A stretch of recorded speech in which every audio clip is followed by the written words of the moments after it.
एक बार की बात है। एक गांव में एक किसान रहता था। उस किसान को जानवर पालने का बहुत शौक था।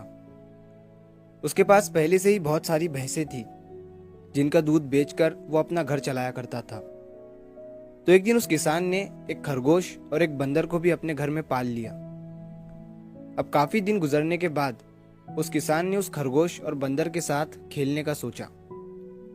उस किसान ने अपने खेत में बहुत सारे छोटे छोटे गड्ढे कर दिए और फिर उन गड्ढों पर मिट्टी डालकर उन गड्ढों को बंद कर दिया और किसी एक गड्ढे में उस किसान ने एक गाजर को छुपा दिया। अब उस किसान ने खरगोश और बंदर को उस गाजर को ढूंढने के लिए कहा। खरगोश बहुत ही कॉन्फिडेंट था और उसे अपने आप पर बहुत विश्वास था।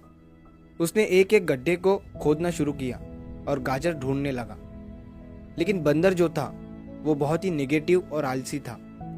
उसने सोचा कि खेत में इतने सारे गड्ढे हैं और वो गाजर किसी एक गड्ढे में है, इतना कौन ढूंढेगा। वो बंदर ये सोचकर एक गड्ढे के ऊपर जाकर सो गया। अब उधर खरगोश अपनी पूरी मेहनत से गाजर ढूंढ रहा था।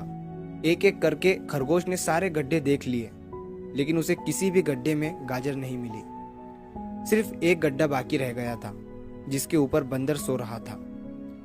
अब खरगोश बंदर के पास जाता है और उसे उस गड्ढे पर से उठने के लिए कहता है।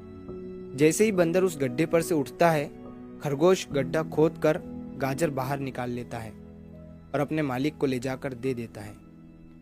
बंदर ये देखकर हैरान हो जाता है कि जिस गड्ढे के ऊपर वो इतनी देर से सो रहा था, गाजर उसी के अंदर थी।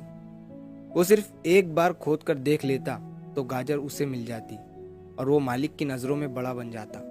यही सोचकर वो अपने किए पर पछता रहा था। दोस्तों, इस कहानी से हमें 3 बहुत बड़ी सीखें मिलती है। पहली ये है कि हमें कभी भी अपने काम के प्रति नेगेटिव नहीं सोचना चाहिए।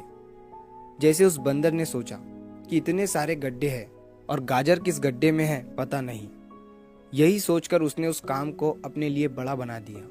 और दूसरी सीख हमें इस कहानी से ये मिलती है कि हमें एटलीस्ट कोशिश भी तो करनी चाहिए, क्योंकि हम जब तक कोशिश नहीं करेंगे किस्मत भी हमारा साथ नहीं देंगी।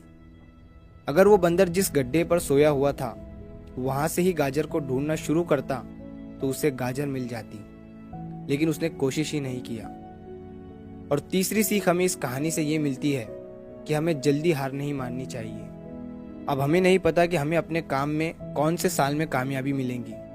वो 2025 हो सकता है, 2030 हो सकता है या 2032 भी हो सकता है, लेकिन हमें कामयाबी तभी मिलेंगी जब हम पॉजिटिव सोच के साथ कोशिश करते रहेंगे और हार नहीं मानेंगे।